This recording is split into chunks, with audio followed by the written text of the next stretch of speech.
That is brutal. Well, Yeah, welcome to our Saturday morning pre-July 4th, a yeah. little live here. So it's good. It's so good Welcome to see everybody. you. And Alan, it's Alan and I connected actually on Rob's live Yeah, stream, which was interesting because it was with Jess and Rob were talking all about collaboration and building relationships and doing live streams. And then Alan and I started, I saw you just got back from Croatia and you were jet lagged. yeah, And I was like, I just got back from Croatia. So here we are chatting in the chat on the live stream, getting to know each other. And now a week or two later, we're live on Substack. It's pretty cool how that works.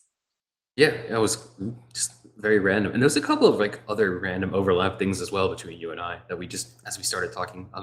Like obviously we just happened to meet in this live chat, but we were like Yes, you and I both have spent a good amount of time in Florida, and even in the same city. Like you're currently in my parents' hometown, that's so or in my funny. hometown, but and where my parents currently live. So Yeah, we both and had yeah, a bit of a you're close to my former hometown, which was Philadelphia. yeah, right.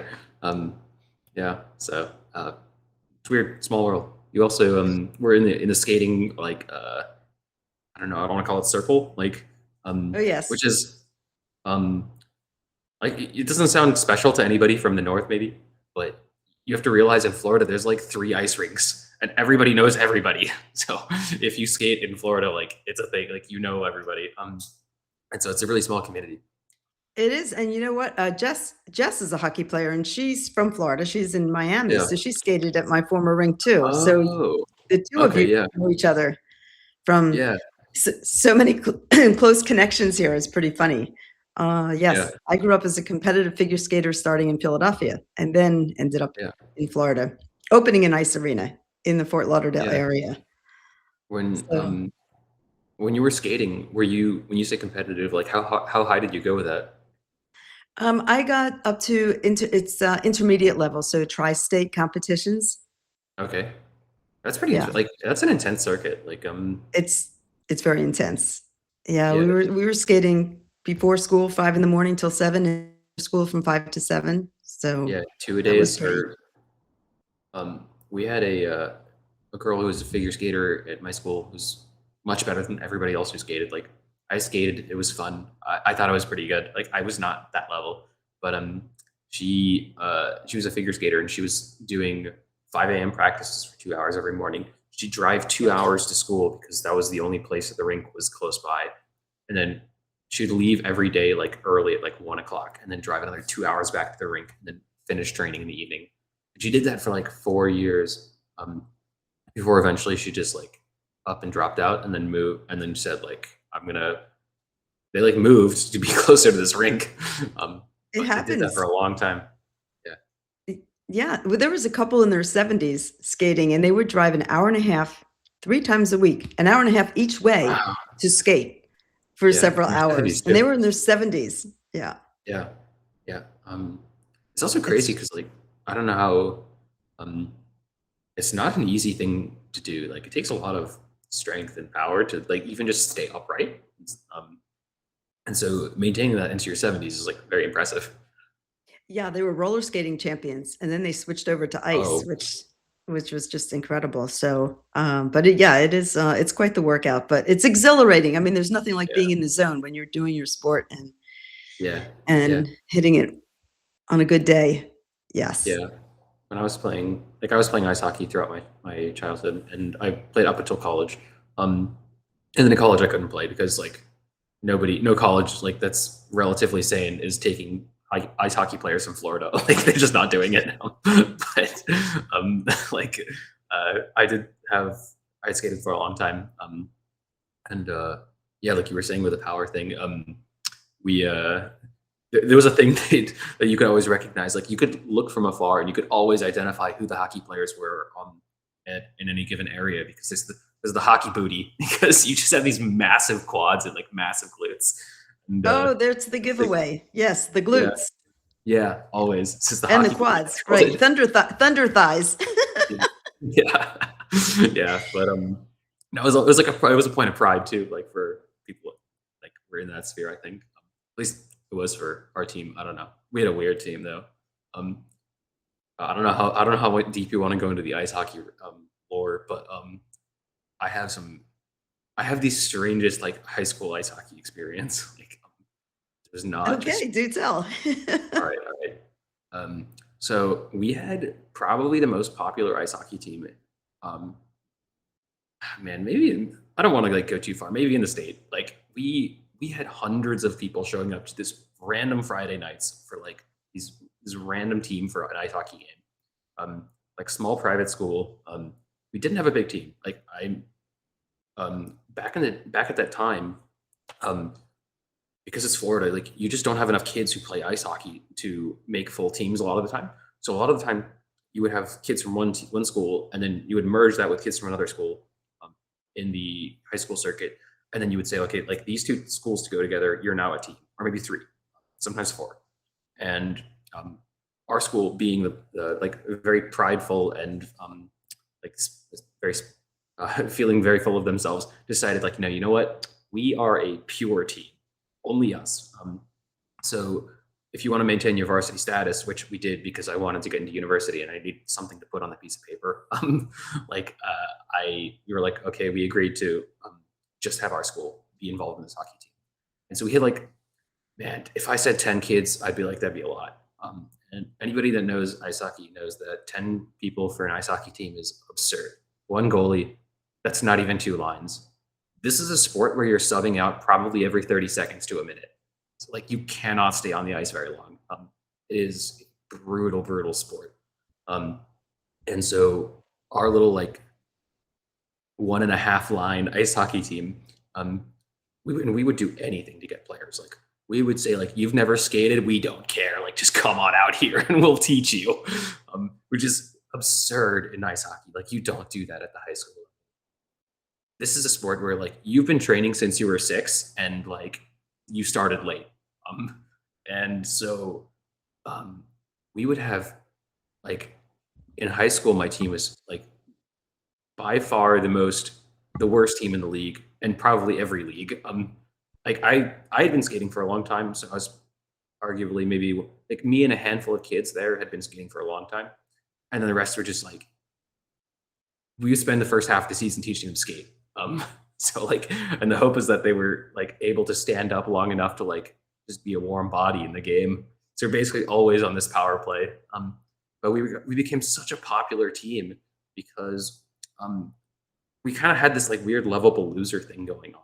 So like because we had no like legitimate hope of winning a lot of games, like we just had so much fun with it. So like we would be down like I'm not even joking, like 15 points, 20 points, and we'd be like heckling the other team and like we'd be like chanting like scoreboard, and the other team would be like, what are you guys talking about? They like looking at the scoreboard, it's like 20-0, and we're like, what is going on?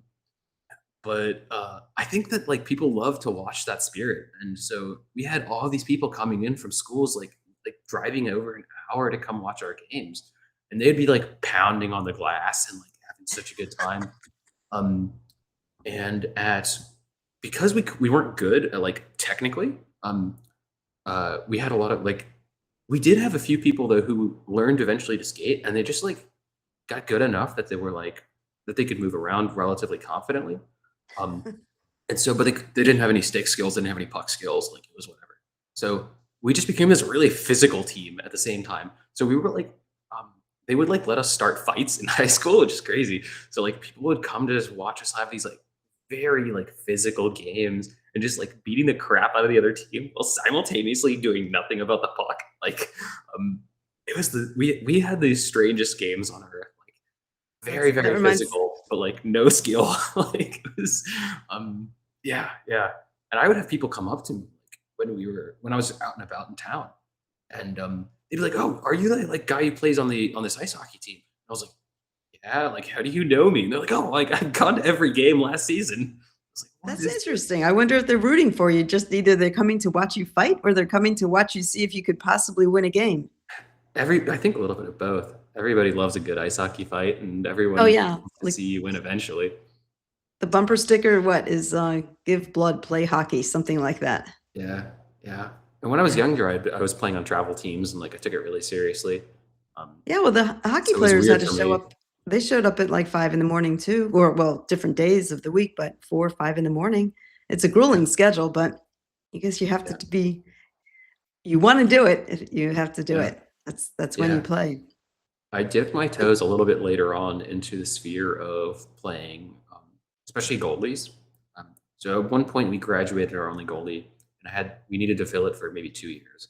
So they were like, okay, who's the best skater on the team, or what that we can shove back there and like won't fall over when somebody shoots the puck at him. Um, and so I was like, you know what, I'm going to graduate. I really don't care anymore. Like I'm just going to do this for the fun of it. And so I volunteered for this position, and I didn't realize how deep the rabbit hole goes because, like, I thought it was the regular ice hockey circuit was a lot.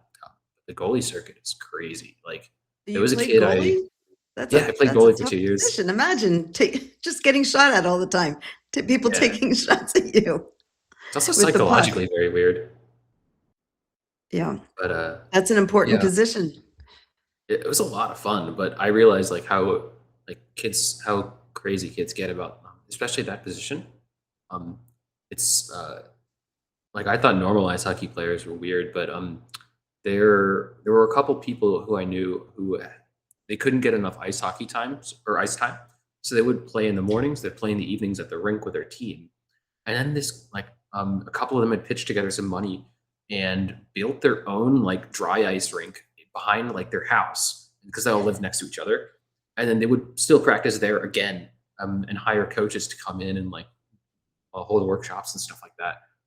And I got exposed a little bit to that, and I was like, wow, this is you have to be into it. That's serious. Yeah. A lot of Do fun, you but still skate now?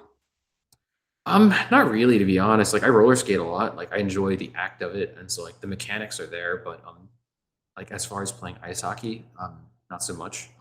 After ice hockey, I got into. Man, I've played every sport under the sun, but I was doing MMA for a number of years, and then since COVID, because you couldn't like get close to other people, I got really into calisthenics. That's what Um, I want to hear about. Yeah. yeah, that's what I was in Croatia for. So maybe this is a decent segue.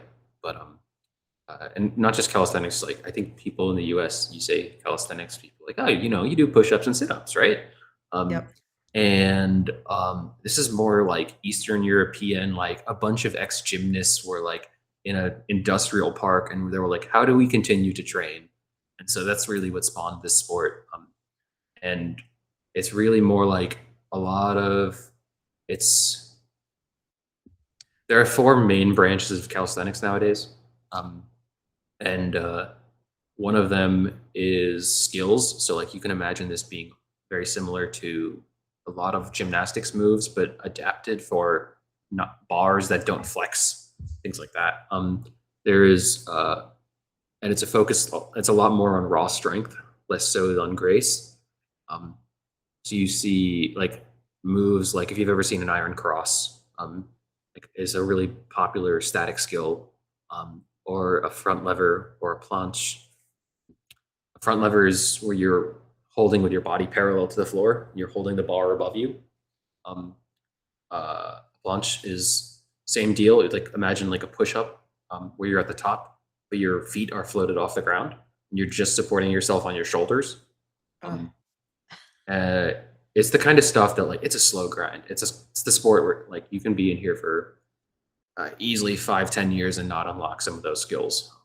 Uh, you need a lot of luck with your body mechanics and just a ton of training. Um, but that's one branch. That's probably the most recognizable. There's freestyle, which is more a little bit like spinning around bars, but they don't flex. So it's steel bars. Um, there is weighted calisthenics, which is getting more popular in the U.S. because it's a little bit like um, it's a little like the sport of powerlifting, where it's a 4 event sport, and you just lift as much weight for each of these as you can. The only thing is that your body weight is part of that. So there's weighted pull-ups, weighted dips, the weighted muscle up, and the squat because they need a leg movement.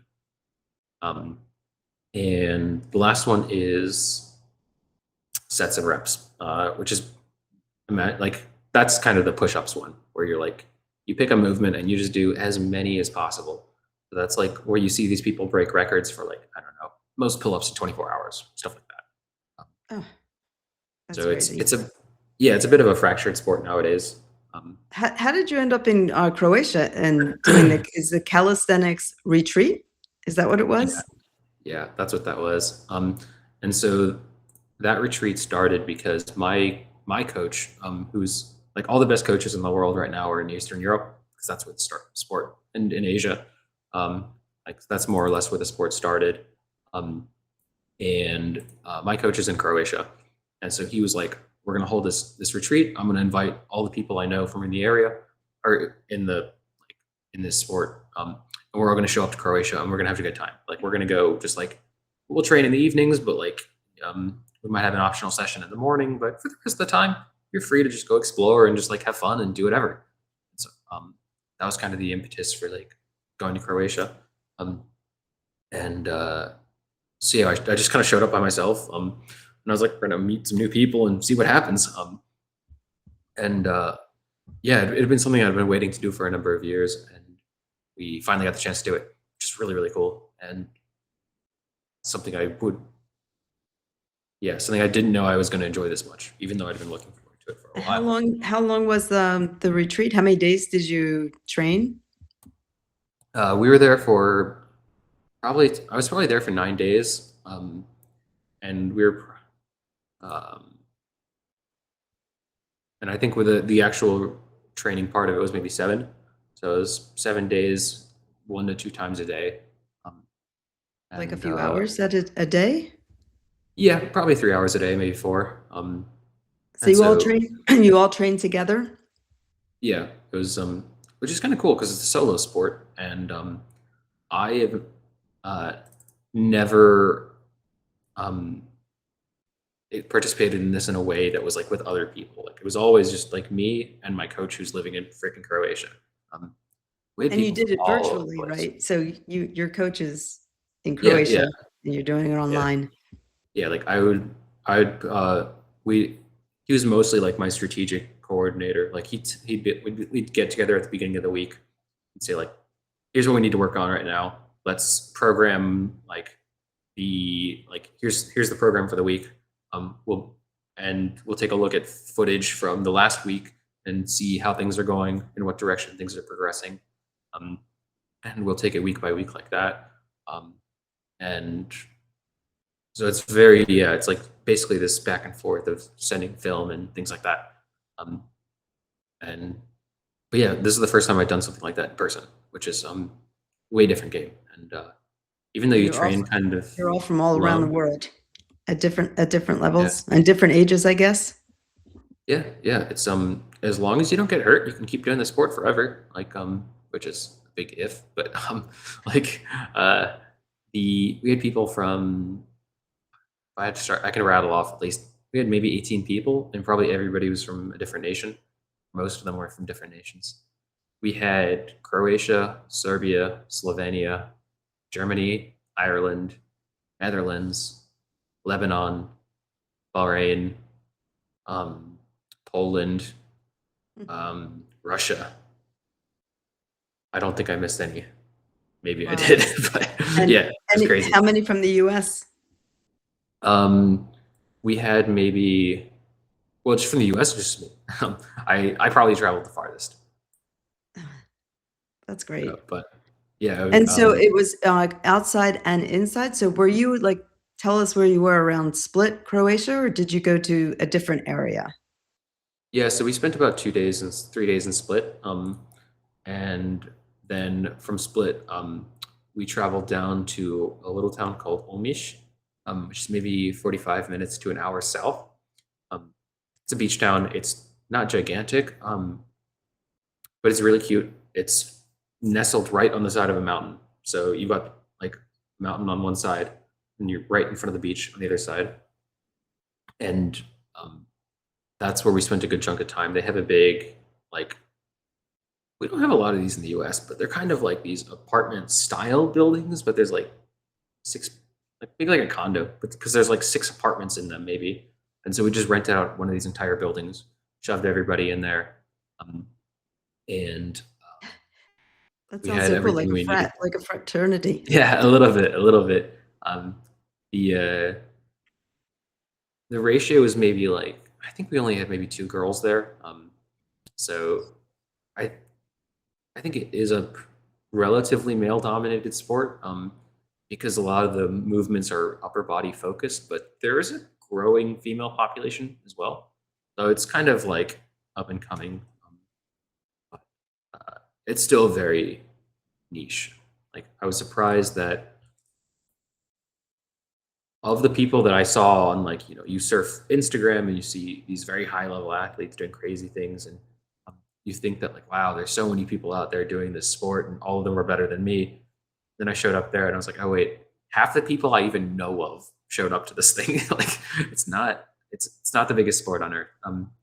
But it was really cool just to connect with a bunch of other people who are into the same thing and also use this as a springboard just to hang out and experience the Croatian countryside. I mean, not even the countryside.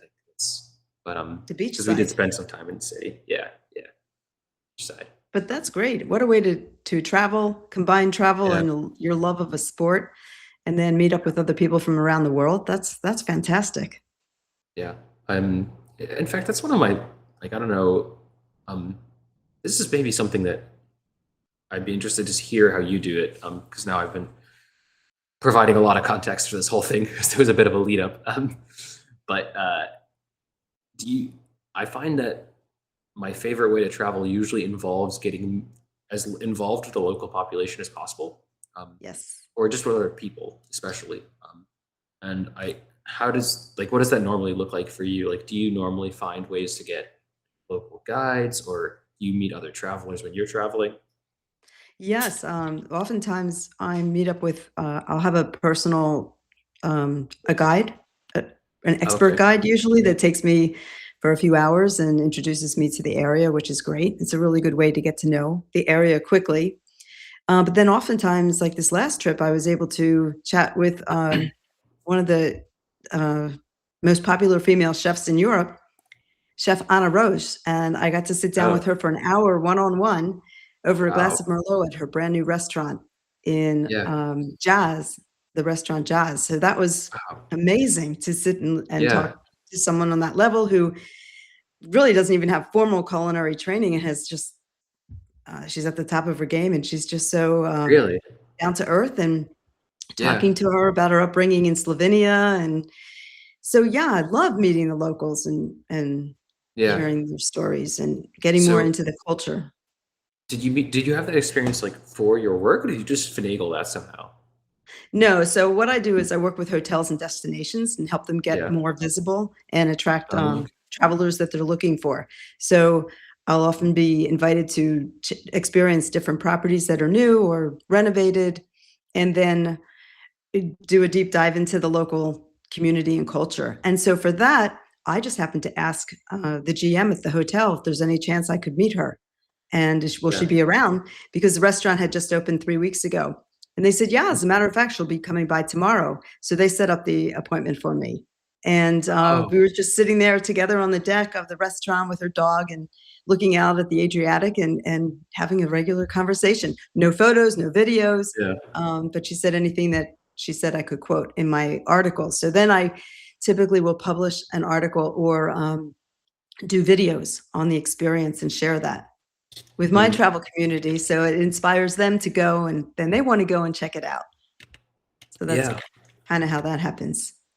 Wow. That's like, and So it's intense. Like it's almost like skating, right? I'll start at 7 in the morning and I'll go, sometimes we'll go till 10, 11 at night because now we're having dinners. And I had a 14-course dinner at one of the new Harry's Piccolo restaurant in ooh, um, in I Croatia. love That was yeah. incredible. And that dinner lasted till about 10:30 at night. And then I had to take 3 planes the next day throughout Croatia to get to Yeah. my next destination. So it's not always it's work, it's intense, but I love it because it's just, Yeah. it's the way Yeah. I love to Um, travel and see the world. it is that is true. It's like there's a lot of activity involved with traveling sometimes. And so as fun as it can be, it could also be tiring. Yes, we're talking about how we came back from Croatia, and I was sick for 2 days.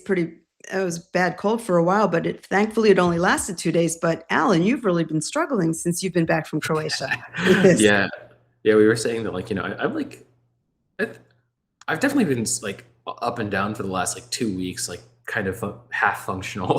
So I don't know if I was like I thought it would like normally I get a little sick after a trip, but like this is maybe a little more than that, and it took me a while to figure that out.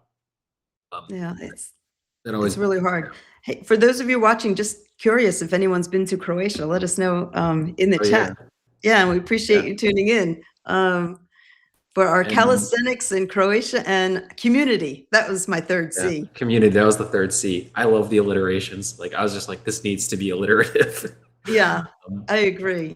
But did yeah, you guys do unfortunately, when you were there? Did you guys get to do any of the like? There's a lot of natural beauty in Croatia, so just like, beyond the beaches as well.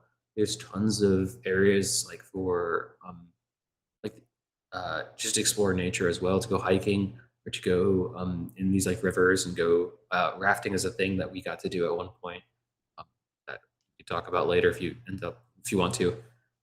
sure. But I No, I was didn't hear curious to that. what extent you got to do some of that stuff.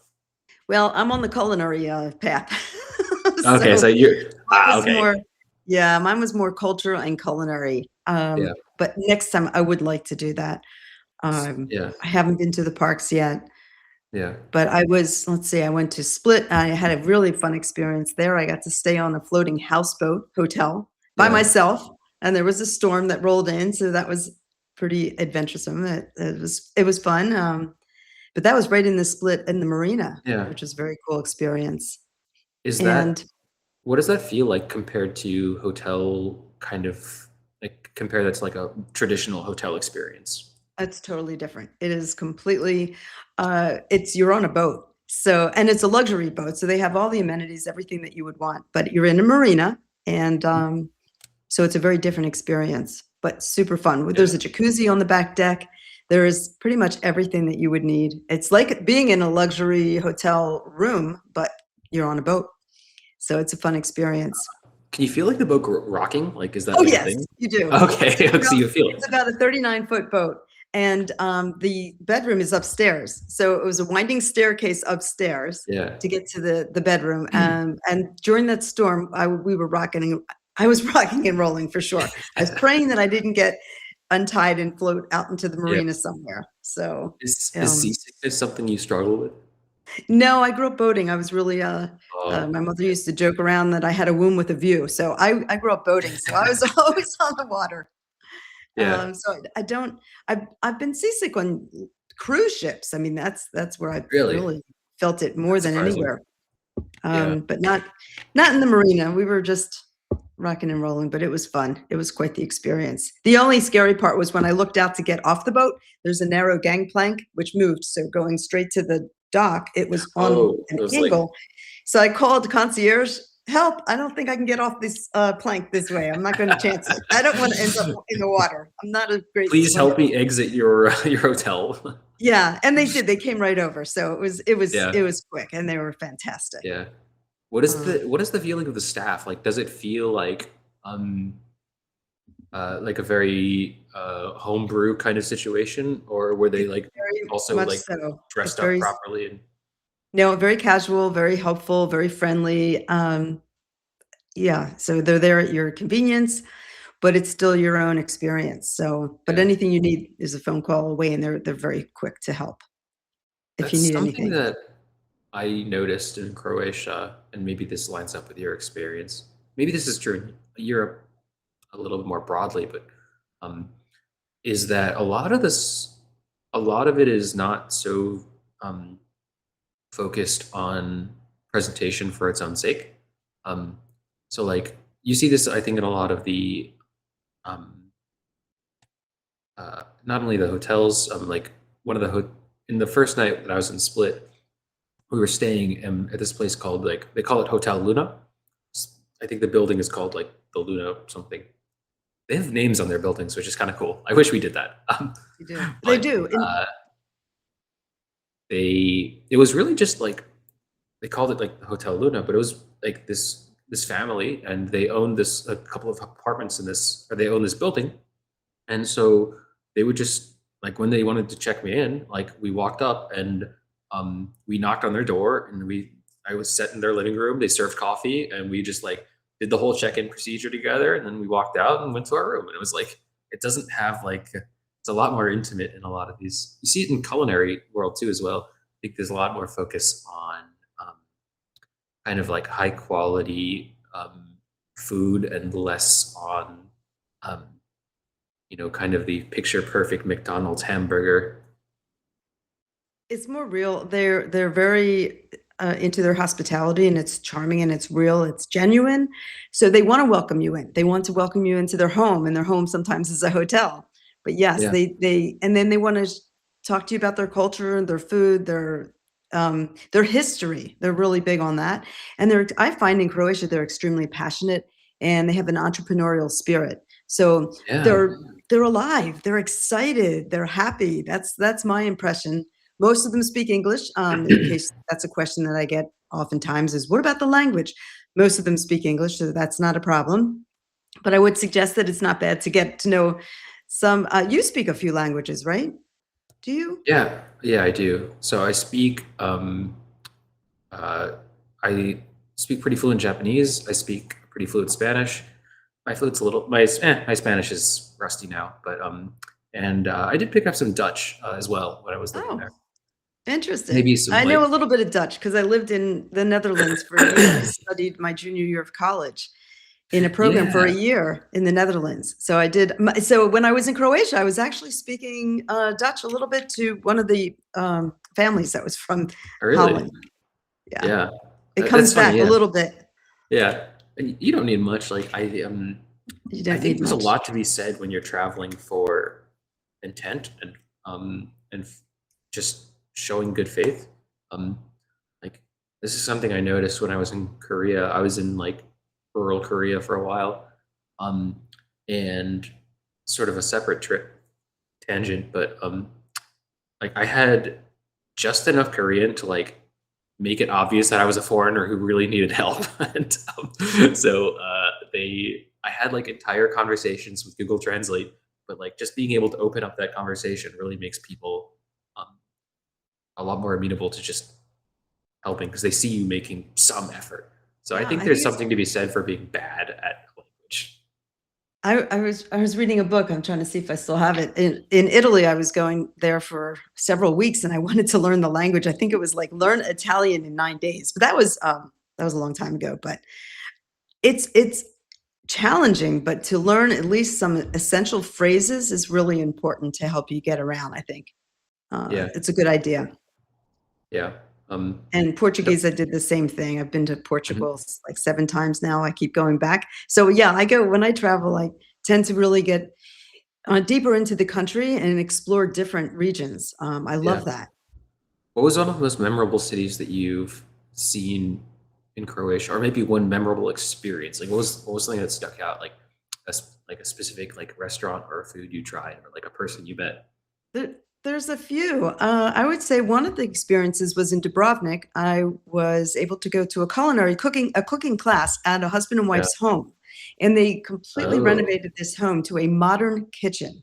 And while we were making apple strudel and a few other things, they said, look out the window," and we're looking toward the mountains, and that was Bosnia from their kitchen. And Yeah. and then we get to Yeah. go into their garden, and they're showing us how they plant vegetables, and they make their own liqueur. I think we were greeted with a walnut liqueur. Hmm. And outside, they have a grill. It's not our kind of a grill, but it's huge metal dome that they cook under. And then they put different meats and ingredients. And it's a couple hours later, we're eating the dish. So Yeah. it was like maybe a 5-course lunch experience where we're Yeah. actually chopping the vegetables and cooking alongside with them, and then they're showing us their secret Uh, recipes, and then we eat together, and it was an extraordinary experience. So that yeah. was I Dubrovnik. I actually really I really resonate with the way you travel as well. Like just exploring different culinary things. Like I I was at this in Croatia for this calisthenics retreat, but for the most part, like first thing I do when I get to a place is like I find a cooking class. Like that's like the first thing I'm Oh, you looking for. do? Well, then if Yeah, you go cooking back, go classes to and Substack. cafes. I'll Yeah, hook you up with that one. yeah, for sure. Yeah, that'd be so cool. And because what you're saying reminds me a little bit of something I did in Vietnam. This wasn't a class, but this one was uh, a guy just like in his one of the things that's very special to northern Vietnam is cobra, um, and it's very hard to it's not I mean it's not hard to cook, but it's hard to find a restaurant that will serve it to you because you have to keep the cobras. It's extremely dangerous. So there's Nice. only a handful of restaurants in the world that do this. They're kind of in this like section of Vietnam, and they do it like similar to like what you're describing is like they just it's basically somebody in their house and they have a bunch of cobras in the back and you pick a cobra that you want them like to cook, and so they kill the cobra for you right there, Oh my. and they give you they take the whole thing and use it in a variety of dishes in like a big 7 course kind of thing. It kind of sounds a little bit like where you're describing here. They have like cobra wine to like they take the bones and they like mince it Oh into my like a gosh. they do all crazy stuff with it. It's worth doing if you ever get the chance. But That's memorable for sure. yeah. Um but in Croatia I noticed that one of the things as well, you were saying it's very intimate in a lot of these like hotels, and I think it's very unique to um, the Balkans and maybe parts of Europe as well. But compared to a lot of other countries, the way they think of hospitality is very unique to that region. Um, I don't know if this is already inspiring some ideas, but like um, I know that I think of a place like South Korea and Japan, and I feel like everything is plastic wrapped and it feels like presented to you in this like very pristine, as the opposite ethos, I think, in Europe. So you get a lot of these very organic experiences in, It's true. I mean, I went, so I've been to Croatia 4 times in the last 2 years, and I've really honed in on Istria region, which is the northern Adriatic area, peninsula, and, again, you have experiences. The last live I did with Jess, we talked about truffle hunting, olive oil tasting, wine tasting, and you're going to oh, these people's homes and farms and experiencing it, not just the activities, but you're meeting the owners and the family. And so they are inviting you into their world. And they're yeah, talking, it could be generations of families of them doing these activities. Like one truffle hunting at Carlich was the mother-daughter team, and they're like the first female truffle hunters in really, Croatia. And they're just you can feel the whole excitement, and then yeah, after you go truffle hunting, we go into their beautiful restaurant, which is like a designer restaurant, and they'll cook right for you. They'll make your frittatas and all different types of dishes to experience after the hunt. So yeah, it's a full circle experience. It's for me, I love it because it's also I find in Croatia that their detail to design is extraordinary, both in the yeah. hotels, the restaurants, and it's not packaged or like you said, it is not plastic or packaged formally. It's just their style and the way of doing it, Mhm. and it feels different. Yeah. Yeah, yeah. I think that's it's a very personal definition of hospitality. And you, in fact, was I talking to you about this? Did you read the book by Will Guidara? It's called Unreasonable Hospitality. No, but I will. It's basically like discussing like this very ethos. Is and there's one story that kind of sticks out to me. But it was about a he runs the number one restaurant in the world for a number of years. He co-owned it in New York City, and they um, where they only serve a handful of people every night. And a family come in one day. They've been just traveling around the New York City, and they've been traveling to all these very fine, like incredible, like fine dining restaurants, and really sampling a bit of everything. And he overheard them talking. They were talking about how they had tried all these really cool things, but they were saying, like, you know what we didn't do is we didn't get to try New York hot dog. And so he like hears this and he's like, oh, you know what? Like formulates this idea. So he like goes outside the back, goes to like the nearest like dirty water dog vendor and then says like and buys a bunch of hot dogs and comes back and gives it to his chef and he's like, I need you to dress this up in a way that like looks good for with our restaurant and fits our ethos. And the chef looks at him, he's like, what is this? What are you talking about? And he's like, yeah, we're gonna serve these hot dogs because they said they wanted hot dogs. And the chef is like, you realize we're a fine dining restaurant, the #1 restaurant in the world, and you want to serve these dirty water hot dogs to these people? And they're like, yeah, but they wanted it. And so they serve it. And it's that's very how much it, about, that's how it is. When I was at Harry's Piccolo restaurant in the Pizzal brand new resort, which is a 500 room plus resort, that's the one I mentioned that we had a 14-course dinner. And the olive oil, I loved their olive oil in Croatia. It's it's fabulous. It's nothing like we taste here. And so I guess I mentioned it about 3 times. Don't you know, before the end of dinner, they brought me a little bottle of olive oil to take home. yeah. They just, They really and they take don't pride in their sell olive it. They oil, don't, actually. I don't know where they got it. They must have, maybe they got it. I don't know where they got it, but they were able to find that and give that to me at the end, which I never expected. And Yeah, that's just the extent of their hospitality. It's from the heart. It's genuine. yeah, It's yeah. it's you'll feel Everything it when you about it is, go. And that's probably yeah, why I keep returning, because it's not just the places you go, it's the people you meet along the yeah. way. And that's what makes the experience so great. And I think that's what makes Croatia in particular very incredible because um, it's a country full of people who really just are very intimate. And I think it's reflected in the pace of life and in the way they interact. Like this guy, my coach who had been organizing this retreat, he's Croatian. And so he organized the whole thing, like all the timetables and everything. And one of the things I noticed is like he had built in like coffee hour like every 2 hours. So it Well, would be like they take time coffee, to relax. train, Yeah.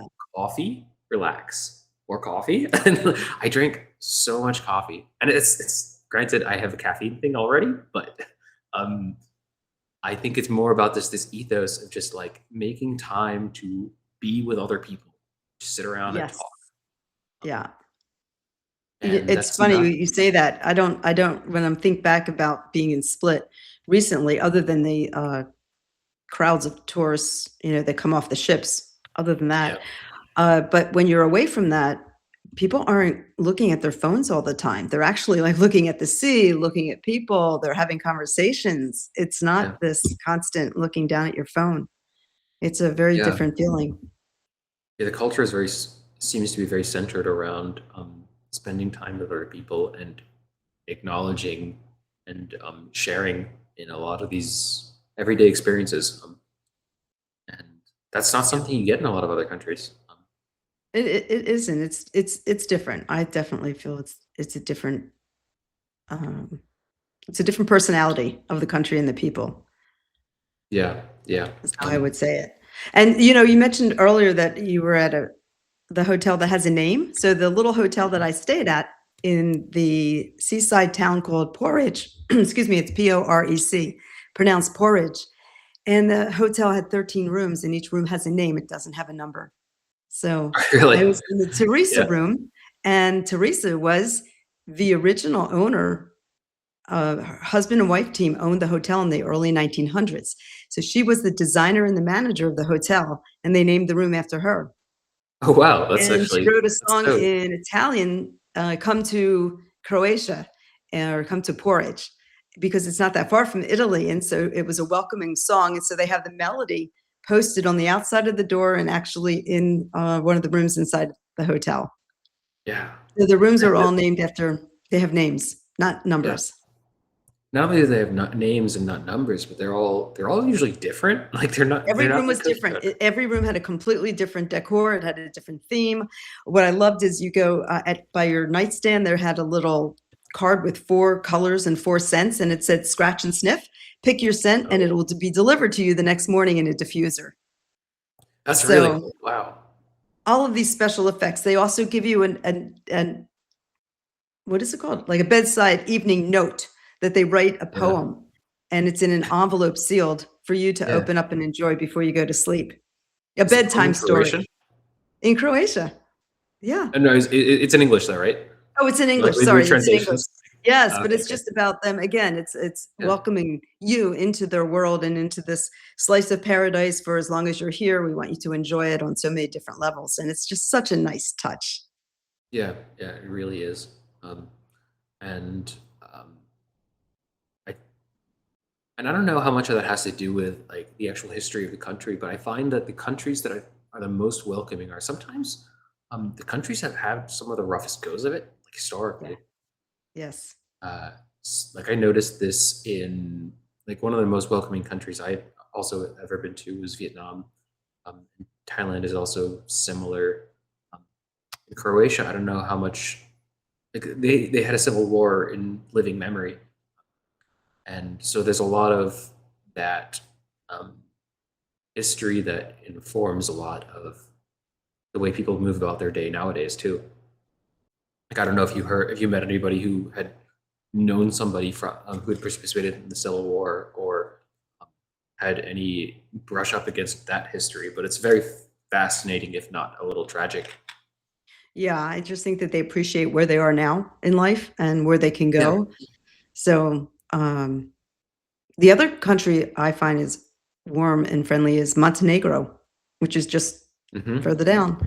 It's Yeah. another great experience, and you can go to all these in relatively short time frames. So Croatia Airlines, which I did partner with, they fly all over Croatia, of course, but they also have about 30 destinations inside Europe that you can jump on the plane and go pretty much anywhere.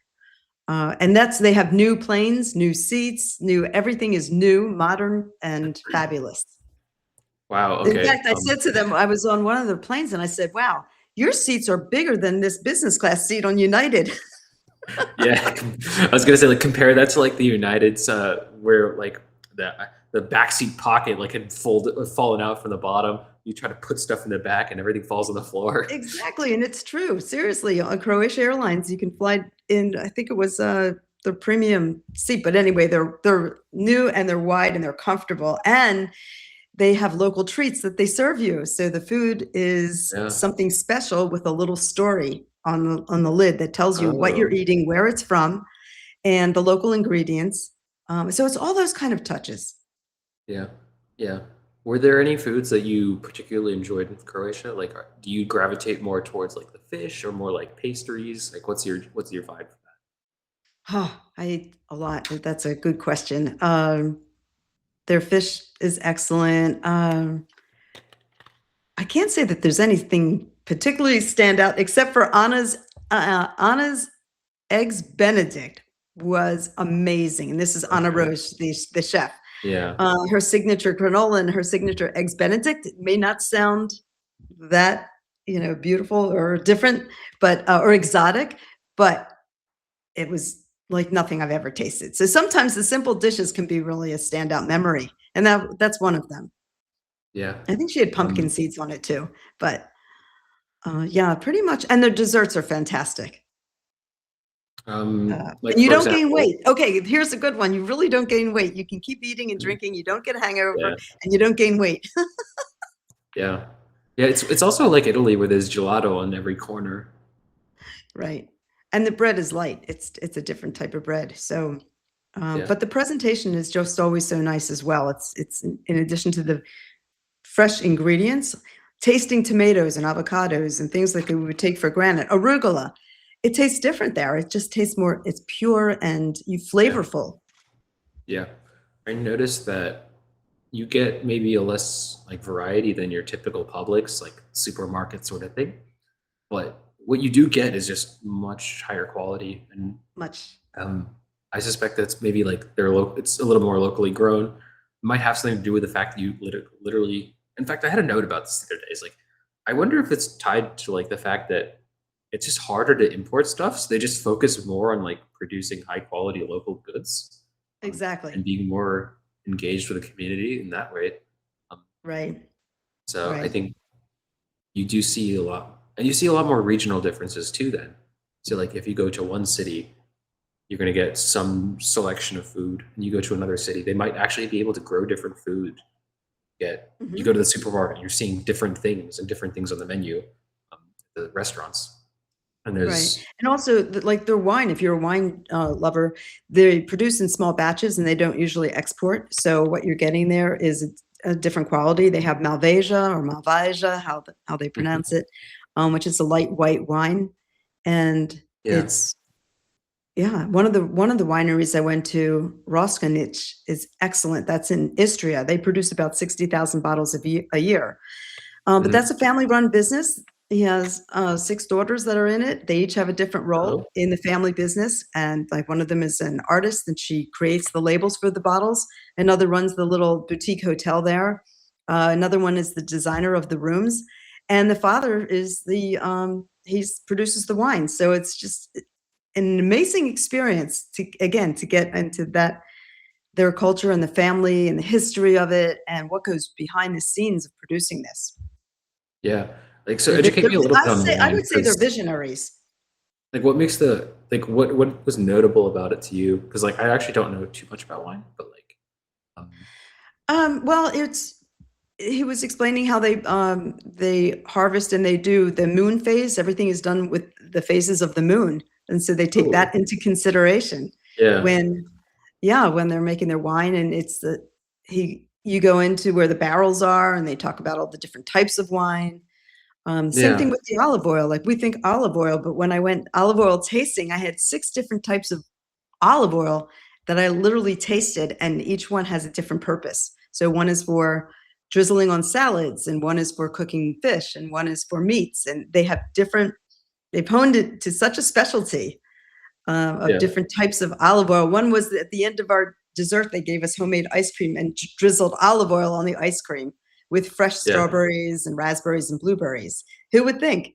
But so without going and tasting and experiencing it, I wouldn't know. But yeah, now when I have olive oil, you can taste the difference.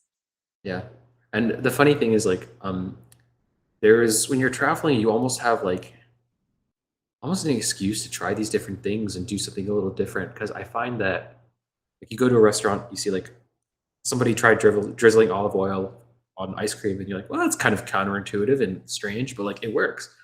And then you kinda come home, and it's like, I'm not doing that with my own ice cream, but, like, it's almost something like it gives you permission to try new things when you're traveling, a little It bit. does. As well, because I think there's a little bit of a specialty of, you don't have that exact olive oil, and, like, it might seem like a small thing, but I think a combination of small differences really add up to something a lot different. So, like, the olive oil's a little higher quality than here, perhaps. Perhaps the milk used to make the ice cream is a little bit higher quality, and you have, like, a few things that come together, and it really makes the sum of those parts, especially when it comes to cooking, just significantly different. Right, and then with the olive oil, they're also figuring out that has multiple uses, so now they've just created a new cosmetic skincare line based on their Yeah, olive oil. So yeah, you go to the shop afterwards and you learn what is in that moisturizer, why is it different? And of course, I had to buy some and try it yeah, of because course, it's not available here, and just looking at the ingredients, there's a lot less ingredients than what you normally would see on a moisturizer. yeah, That's a clue business right expense.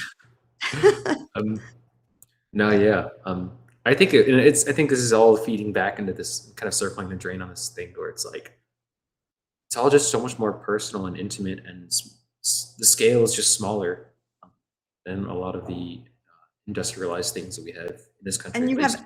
and you have access to them. You actually have access to the people. Again, they're warm and welcoming. It's not like a closed door. They wanna bring you into their world Yeah, on a yeah, different level. Um, yeah, so we're talking about community on Substack, but yeah, then we're also talking community when you travel and getting into the local community. yeah. Now I wanted to get back to calisthenics for a minute because I brought this Sure. up to a friend of mine when we were out at dinner the other night, and she said, "Oh, it's funny you should mention that. I just downloaded an app."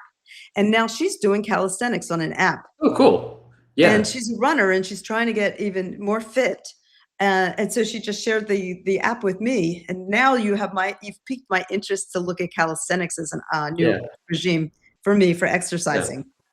I think it's a really yeah, Go it's ahead. really cool because it can be infinitely scaled. Like, I think it's a little bit less straightforward than something like like weightlifting, I think is one of those things very obvious. Like, you lift 5 pounds today, 10 pounds tomorrow, hopefully. And, um, but with calisthenics, you need to be a little more, I think, creative with how you do these things. So it's like, you might be doing like push-ups against the wall today. How do you make that harder? It's like, well, maybe you move your feet back. You have a bit of a steeper angle, or maybe you're doing push-ups on the floor. Um, or you can get like real crazy. Like, how do you make push-ups harder? You might like mount those on a box and really like extend the range of motion, or do something where you're offloading half your, like maybe one arm straight, one arm bent kind of thing. You can get crazy, but like um, it is a lot more expressive, in my opinion. I do think that it doesn't feel so. It does feel a little bit more. Um, fitflow.ai. I just Yeah. put it in there. Yeah. Flow. Yeah, flow is a good word for it, but it feels Do you know almost a that little more one? expressive. That's the Um, app that she happened to get for the yeah, calisthenics. She just showed it to me on her phone. So I'll take a yeah, look at it later. But if anybody's yeah, interested, that's the one that she just downloaded and she's yeah. using. But I like it because, yeah, you can do it anywhere, Do you have anytime. do you have a recommendation for somebody that's like, let's say I want to start with calisthenics and I have no idea how? Yeah. Mhm. There's a guy called Hybrid Calisthenics, I, that I think makes pretty good stuff on YouTube. There's another one. I think that's probably a pretty decent place to start. He's just like Hybrid? Asian guy, really long, yeah, really long hair, very like soft-spoken kind of guy, and he's really geared towards a lot of people who really just don't like know how to start. And he's very, because I think when you the calisthenics community can sometimes be a little strange like that. Like when we actually get into the sport of calisthenics, I think there's a lot of people who forget that there's not a lot of like that. Not everybody out there is doing these like S tier like gymnast moves, and so finding someone who's speaking to a general audience while also bringing in a lot of the knowledge that comes with like, having been in the game for a long time is kind of rare. Yeah, I would say that's a good one. Fitness FAQs is another one. It's a generic name, but it really calisthenics like channel sort of thing. But yeah, I would say that Oh, hybrid calisthenics is a good place to start. good. Um, I'm going to check it out for sure. yeah, Yeah. and I think that can enhance a lot of like things that you're doing in your daily life. It's very functional, if you want to call it that. I don't know if I love the term functional, but Functional yeah, fitness, yeah. Well, yeah, my routine is trying to get to the gym at least 3 times a week, but I just yeah, usually walk on the treadmill for 20 minutes. That's pretty much my routine, and do sit-ups and yeah, some some triceps, and yeah, mhm, not a lot, but I yeah, think the calisthenics could be something interesting to try that's different for me. yeah. Um, and I think initially it's really fun because you see a lot of you get better like every week you come back, um, and so you do it one push up today, you do push ups tomorrow, kind of thing. Like And it's that's for kind of any age. invigorating. Yeah. Yeah, for any age. And it can be like it's really one of those sports that you can do until the day you die, more or less. Like uh, it's there's a lot of ways to um, engage with it, and yeah, I think it's just such a varied um, activity. Well, So there's more and more in the travel world. There's more and more interest in wellness travel, longevity travel, incorporating like what yeah, you just did into travel. That's a big trend happening right now. People are really yeah, looking for those different experiences and more you can take it with you. more Like wellness oriented, yeah, but beyond the um, spa, like more yeah, interesting. yeah. But like with calisthenics, you don't need any equipment, so you take it with you. I mean, like I travel with gymnast rings usually, but that's me being weird. But like for the most part, don't need much at all. Floor. Mm. And That's good I to mean, know because you don't want to carry too much when you're yeah. traveling. And I mean, I know things like Pilates and such have been really popular recently. Um, and as an alternative, maybe to calisthenics for some people. Um, and think that a lot of people find a lot of community in those sorts of things. And I think that's really useful for that as well. Um, but you're not going to carry your big reformer with you everywhere you go. Um, so Yeah. what's the alternative to that when you're traveling? And sometimes like just getting to having a small routine that you can do in your hotel room um, That's with excellent. like it's huge. Um, and it doesn't take a lot. Like I think that there's a real 80-20 to the whole thing. You you can take it super far, but you could also do like call it 2-3 times a week at most, and do a couple push-ups, pull-ups, whatever the heck you're feeling like doing, or rows. I suppose pull-ups are pretty hard. I know in a gym, I remember gymnastics. I could do the rings. I think it was called a bird's nest. It's inverted.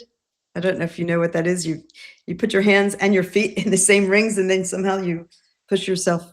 I think it's called a bird's nest. Oh, I But think I have a mental image here, but yeah, you grab the rings with your hands, and then you yeah, actually get your feet in there too, and you invert somehow, push yeah, up. I could do the rings, but I was petrified of the uneven parallel bars. I could not do yeah. that at all.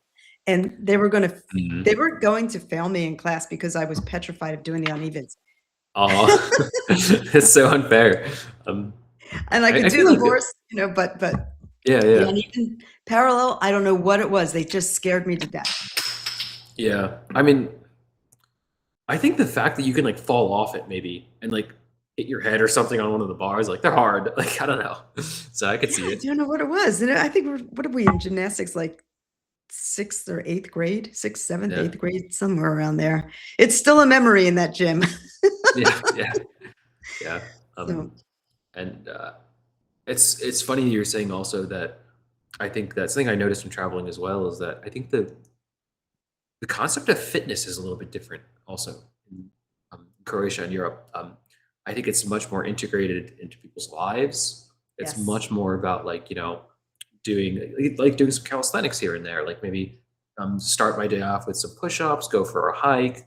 Um, I like do maybe do some sit-ups or like uh, things like that. They're And fit. They are fit. yeah, Mhm. but I What don't else think they do make it this concerted, like, I'm gonna block out an hour and a half and go to my fitness class. And No, they're more while in that nature. They're yeah, in their activities are more outdoors and with nature and yeah. yeah.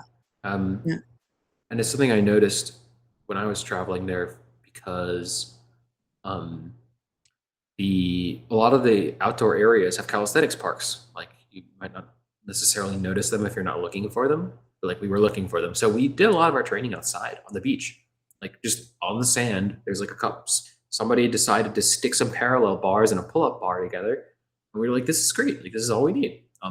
So we'd hang some rings off of it, and we'd uh, just we'd train on the beach, and like it'd be like 8 o'clock in the afternoon. People would like walk up to us and like it's like, oh, what are you guys doing? Like, because some of the guys I was with are very high level. Like they were doing uh, like handstand push-ups, planche, like some like very crazy gymnastics moves. Just like, and so people would stop by and say like, oh, like how can I get involved with this? And we're like, oh, like we'll do some push-ups with it, or like give people kind of like groups of people would walk up and we'd kind of challenge them like who in the group could do the most of an exercise or something. Um, and children love playing on like the rings and like hanging off bars and stuff. And so The monkey it, bars. Who remembers yeah, those? Monkey bars. and I think that Yeah. when it's just kind of out in nature, it invites people to come and be a little bit, become part of that, as opposed to doing in your siloed little thing where just you are doing it.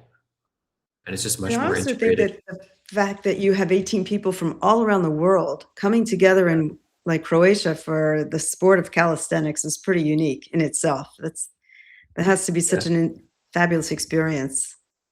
Yeah. And it's funny too, because especially those guys from, one of the guys was from Lebanon and the other guys from Bahrain. And it was funny hearing how they talk about the ongoing wars that they're kind of living through. And it's so surreal how like normalized it was for them. They were like, yep, there's just like rockets flying overhead, and like, you don't go into this part of the city because like, well, that's where they shoot the rockets, so like it's probably not a good idea. They're just so normal about it. This is like so Like surreal. casual. Wow. Yeah. Same thing with Croatia too. Like how some of the stories you hear, if you meet anybody who'd either been in or known somebody who was part of the Civil War there, um, uh, the discussion is actually rather casual, and I think people are rather open to those discussions if you ask them about it. And they're usually, I mean, I want to be very careful because maybe there's some like a situation where you might like spark some unwanted memories for people, but a lot of people are very open to talking about their experiences. And I Yeah. think if you're into history, people are willing to share the history of the country, Oh because yeah. they want to share. That is part of the society and their culture. There's a lot of really good stories to be heard, and a lot of good stories to be told. That's true. Well, if anybody goes to Split, Croatia, I have the best tour guide to recommend, and you can look her up on Instagram and TikTok and everything else on social. She's the Storyteller Croatia. Pretty sure that's her Ooh. handle, but she is amazing. She tells stories of her history like I've never heard before. And Mhm. after I left, my brother went over to Croatia. He hired her, and he said it was like the best tour that you could get from a tour guide. She was incredible. So she does talk all about the history and the culture and everything that's happened, but she presents it in a way that it's very interesting. So the Yeah, Storyteller Croatia, she's the girl. Tell her yeah. Robyn said hi. Oh yeah, and I have a YouTube channel if anybody wants to check out. I've been doing a lot of videos lately on Croatia and Portugal. And so it's Oh Explore with yeah. Robyn. In fact, I just did my top 10 places to go in Croatia, and they're not usually on your typical brochure. Um, Okay. so Yeah. I'd love you to You want to check look it at that? out. I'm going to put it in here. I'll be putting more up there too. Explore with Robyn. Yeah, that's mine. So I'm also putting together an inside guide to Istria, Croatia. And that will take you into a much deeper dive into the places that I've been, the people I met, the experiences that you can have when you go over there, Yeah. and why you would want to do it. Yeah. Yeah. And I never used to Another. go back to a country. Like I would go to a country once and that's it. And somehow 10 years ago, I started discovering Portugal and living there for 6 weeks. And then I kept going back to Portugal, because it's even though it's like a big, small country, there's so much to see and do. And now Croatia has been my place. So I'm Yeah. pretty intrigued by the Balkans right now. And my next focus will probably be the Baltics, but Oh, okay. right now I'm still in Yeah. the Balkans. Yeah. Yeah.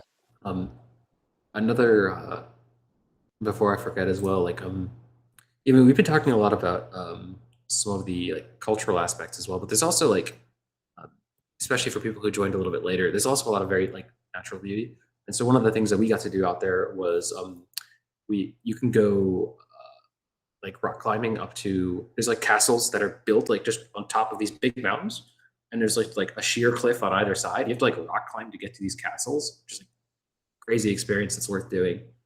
You have to like wake up early, you rock climb in the morning, and then you get to the top of the castle, and you see the sunrise over the ocean. And it's a really cool way to. Where was that? So there's the castle that we saw was was called Ferrata, and it's well, I want to say it's spelled like that, and that is it's not super expensive. It's like maybe, I don't recall exactly how much, but not even 100 euros per person, like 30 or 50. And they'll take you up, and you'll rock climb with up there.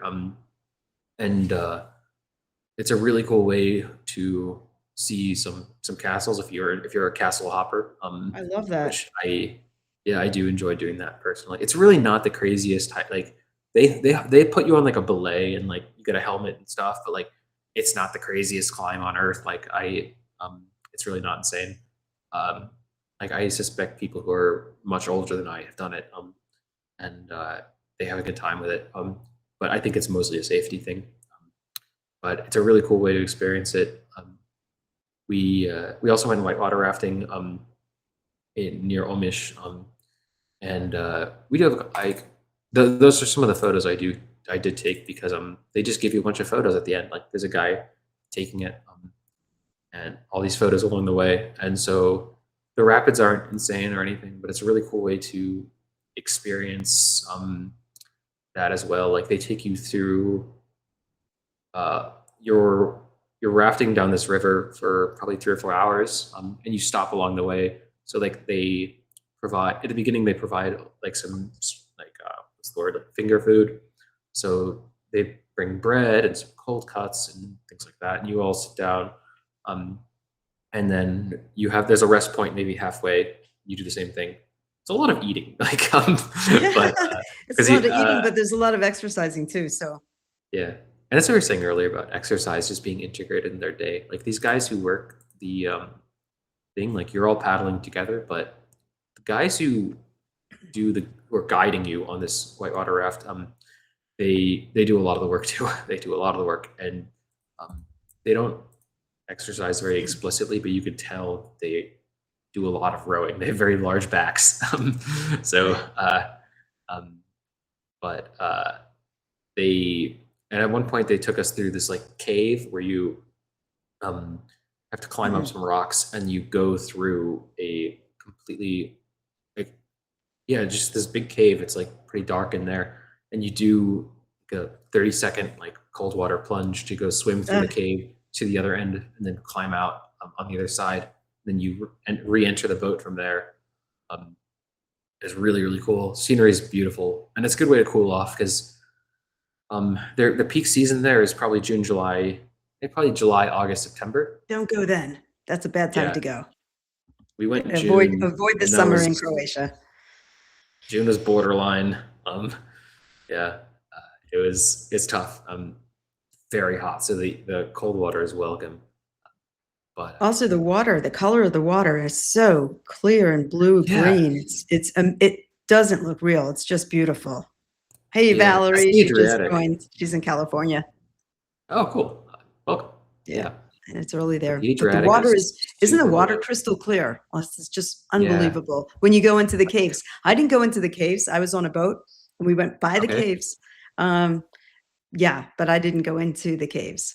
But you sure could. I think there's like 1,500 islands in Croatia, and so there's a lot of other little islands to go explore. Besides, Yeah.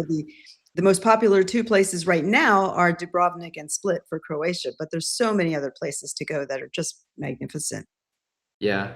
In fact, you mind if I share my screen real fast? No, that would be great. The other let me thing is just- if you go to Montenegro, which, like I said, you just keep going, go into Montenegro, you can actually get it from the top to the bottom of Montenegro in 3 hours. So there's hiking at the top, and then there's the swimming in the beaches at the bottom, and a lot in between. So that's Yeah. another one of my favorite places. Um, The only let thing me with just- Montenegro, though, is you really do need a car.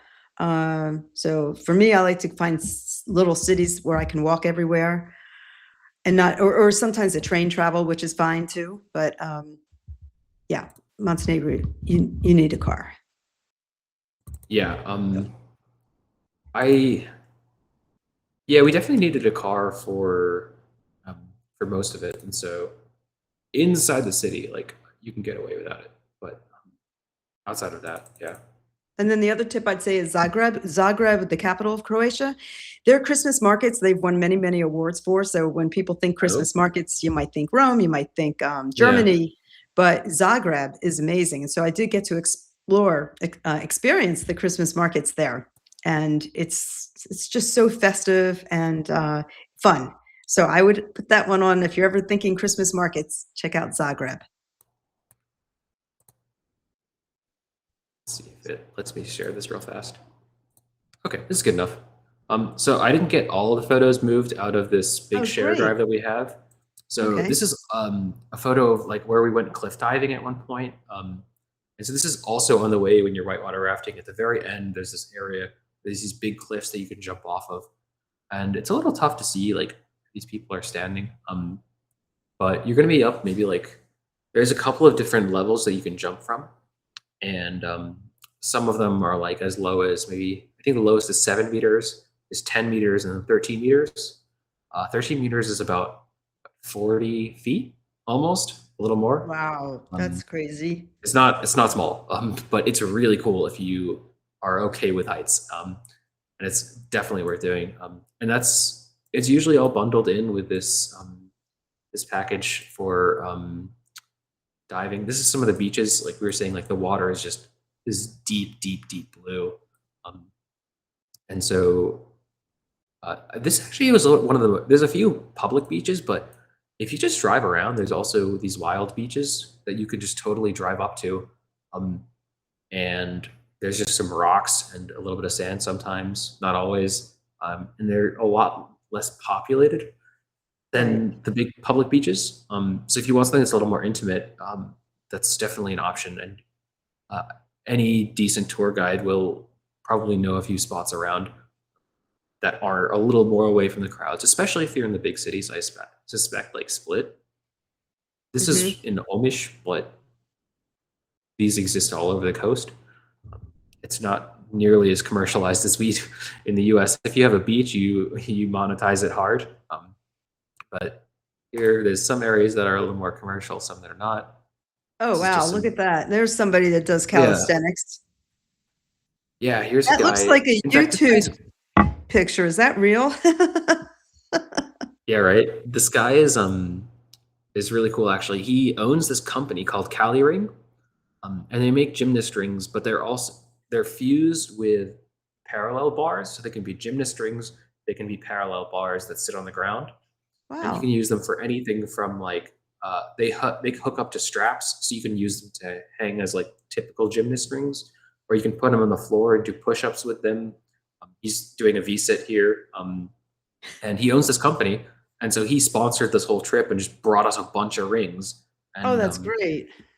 yeah, he's a really cool guy. He engineered these things from scratch. He's wicked sharp, like, very smart dude, and he built these things from scratch by himself. Uh, which is kind of crazy. A lot of the calisthenics equipment market is just a bunch of like drop shipped stuff from Alibaba and rebranded. Oh, So he's got some, but he sponsored a big chunk of this trip. A really nice guy. His name's Ben. The company is Cali Ring. And very sometimes the cool. parallel bars that sit on the floor are like good for your wrists. Like some people have tough time bending their wrists back and putting pressure on that, like when they go against the floor. So if you Yeah. can grip something, it's a little bit sometimes better on your wrists. You can see the beautiful background here. Oh, look how Here pretty is that some of is. the That's caves. beautiful. Yeah. So this is the entrance to one of the caves, and there's this big waterfall, and you can just get right out. Definitely bring water shoes because I went barefoot. Would not Oh, recommend that's because the crazy. yeah, the rocks are very sharp. I only had one pair of shoes though, so that was an oversight. So Oh my definitely get gosh. water Yeah. shoes. Um, there's yeah, this is just us screwing around in the river. You can swim around to cool off because That it's looks hot. thrilling. So I was over at dinner last night. Somebody was saying that there's this couple in their 80s and they're doing whitewater rafting. I Really, don't know. yeah. Like, it's it depends on I don't think that would be for me where. really fun. I'm not that adventuresome. Yeah, it's not, at least in the place that we were at. There are multiple like levels, let's say, and so you can very much say like I want to go the easy route, and they'll take you down a route that's like very easy. Um, you do paddle yourself, but like if you're not feeling it, like you cannot paddle, and the tour guide is obligated to do all the paddling. So No, like, I'm a little scared of the water, honestly, to go under the I water. really. Yeah, but I did Mm. fly a two-seater airplane in the UAE last year. You flew a two-seater airplane, but you wouldn't go into the water. Yes. I didn't know I was going to fly it either. The pilot looked over and he said, "Okay, Miss Robyn, your turn." And he hands me the wheel. Yeah, Well, he doesn't hand it to me because it's right in front of me, yeah, yeah. but he was like this, hands off. So Okay, you didn't that's crash on the one of my plane, I videos. assume. So, Yeah, so I'll fly a little airplane, but going under the water or whitewater rafting, I don't know. Where do that's you draw the funny. Yeah. line? Would you do cliff diving? 13 No, meters? No. no, Okay. no, I won't do cliff diving. No, Yeah, I'll wade up to um, my knees. That's about my extent of going in the water. yeah, yeah. Or I'll go on a boat any day, but don't ask me to go Actually, snorkeling. when we went whitewater rafting, one of the things I did notice was this is kind of like I was the this is the I'm the only one that this happened to, so I don't know what happened. But like I must have like there must have been something in like one of the in the water that did not like my skin, or maybe some plants or something. But like I got out of there, and like a day later, it is like horrible like full body rash. So like Ugh. sometimes you get these like, and like at the time it sucked, but like looking back, I'm like, that's the thing I remember. Like I remember walking around just like a zombie, like unable to move because I didn't want to like touch anything. Oh, that's horrible, Yeah, but especially if I you're feel like traveling. Oh, yeah. I mean, it was a ugh. good thing it was towards the end. And there's definitely a cadence to these things where like, first day you're all excited to try all the things. And by the end, you're like, wow, I could use a vacation from this vacation. I'm sure. That sounds Um, intense. Well, you've inspired me, and I hope others to check out calisthenics. I will take a look at that. Um, it looks like you can really change your body quickly, if I'm not mistaken, with following yeah, that routine, more so than maybe lifting weights, because you're using your own body as your weight, right? yeah. I mean, as long as you're providing like decent challenge, like the adaptations will come. And yeah, especially if you're naive to training in that style, you'll definitely make some very quick progress in the beginning. Like even week to week, and you'll see changes like in your functionality, like overall day to day, and probably in your body as well. I'm up for the So challenge. yeah, definitely. If anybody's curious, and they're a little intimidated by something like weightlifting, definitely calisthenics is a great way to get fit without having to feel like you need to wade into the weight room amongst a bunch of large, sweaty men. Okay, and you don't have to go all the way to Croatia, but I would encourage you to. So, if Oh anybody yeah, does need any tips on Croatia, I am the girl. You can ask me anything. I'll tell you. yeah. And One of my calisthenics is one a of my good photo op. You can always do it outside against the sunset and post it to Instagram. Oh, there you go. Yeah. Uh, or find somebody like you, and then take a photo. My new Yeah. instructor, Alan. And, by the way, Alan, so where can people find you if they're not subscribed to your Substack? Yeah, so you can find me at Legend of Alan in on Substack, or I have the same handle on YouTube, youtube.com/Legend of Alan. All right, and that's my travel one. And finding your edge. There. And I'm writing a lot about like I talk I make a lot of these like very intimate conversations as well, and I think this stuff is a big part of my um, uh, I think I might have spelled that wrong. Life. I'm also, but a lot of what I'm writing about now is also just like cultural commentary, like in a very like data-driven cultural commentary.